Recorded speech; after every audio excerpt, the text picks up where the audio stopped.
Shalom Jemaat Betani Yestoya TV. Jumpa lagi dengan saya Pendeta Hari Samudra di acara Pesan Sorgawi. Hari ini saya rindu untuk kita kembali melihat saudara ya, satu kebenaran firman yang ayatnya mungkin sudah menjadi ayat hafalan sejak kita di sekolah minggu, yaitu Yohanes 3 ayat yang ke-16. Karena begitu besar kasih Allah akan dunia ini, sehingga ia telah mengaruniakan anaknya yang tunggal, supaya setiap orang yang percaya kepadanya tidak binasa, melainkan beroleh hidup yang kekal.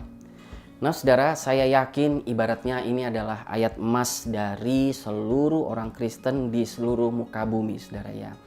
Kenapa? Karena ayat inilah yang mengandung esensi daripada kekristenan saudara dan saya. Lewat ayat ini saudara dikatakan karena begitu besar kasih Allah akan dunia ini.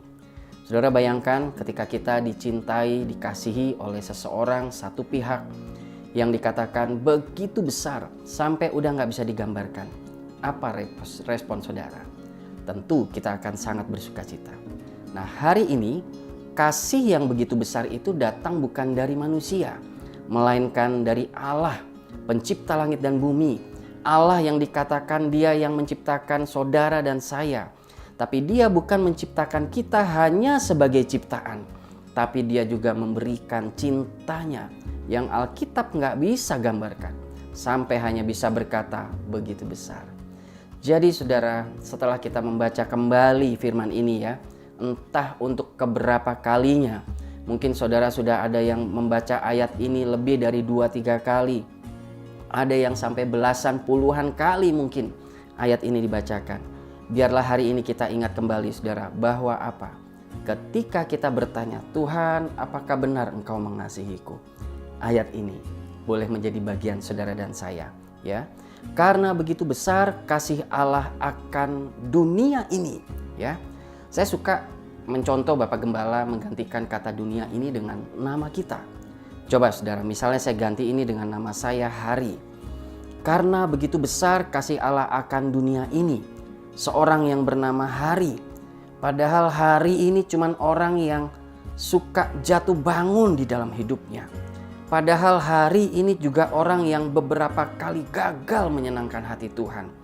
Hari ini cuman seorang hamba Tuhan biasa yang masih berjuang untuk bisa menjadi berkat dan menyenangkan hati Tuhan. Tapi ketika ayat ini saya baca, terima kasih Tuhan, aku memiliki Allah yang mengasihiku begitu besar. Amin saudara. Ganti dengan nama saudara. Dan kemudian bandingkan cinta Allah ini dengan keadaan hidup kita. Maka saudara, saya berani menjamin, saudara tidak lagi menemukan alasan untuk kita tidak mempercayai kasih Allah. Yang kedua, kasih Allah ini dikatakan bukan cuman teori teologi belaka, tapi ada tindakan saudara ya. Sehingga ia telah mengaruniakan anaknya yang tunggal. Tunggal ini bicara apa sih saudara? Bicara satu. Satu yang kalau ini diambil udah nggak ada lagi. Tapi inilah yang Allah lakukan untuk menunjukkan cinta kasihnya kepada kita manusia. Saudara, saya punya anak itu 2. Ya.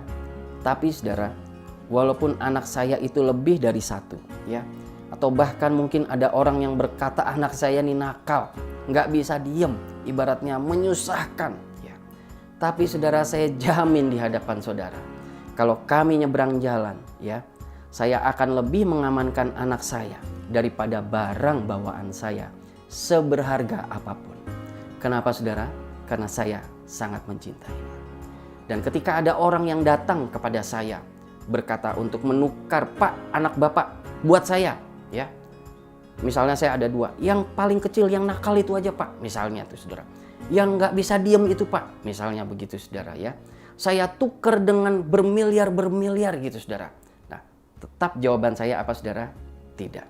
Tapi ayat ini mengatakan apa? Allah mengaruniakan anaknya yang tunggal, Yesus Kristus. 1 kalau diambil udah nggak ada lagi. Untuk apa?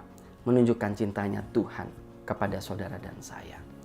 Jadi saudaraku yang dikasihi Tuhan ya, ada firman lain yang berkata bahwa tidak ada kasih yang lebih besar daripada kasih seorang yang mengorbankan nyawanya atau memberikan nyawanya. Dan itu Yesus sudah lakukan bagi saudara dan saya. Oleh sebab itu saudara, melalui kesempatan ini yang mungkin hanya beberapa menit, saya ingin mengajak saudara semua, saudara yang belum terima Yesus, terimalah Yesus sebagai Tuhan dan Juru Selamat.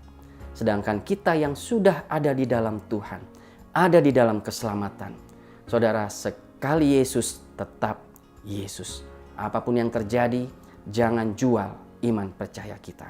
Kenapa saudara? Karena bagian akhir dari ayat ini dikatakan, supaya setiap orang yang percaya kepadanya, yaitu saudara dan saya, dikatakan apa saudara? Tidak binasa, melainkan beroleh hidup yang kekal. Puji Tuhan, biarlah firman yang sederhana ini boleh memberkati saudara dan saya untuk kita tetap kuat sampai langkah akhir kita. Bersama Yesus kita bisa. Tuhan Yesus memberkati.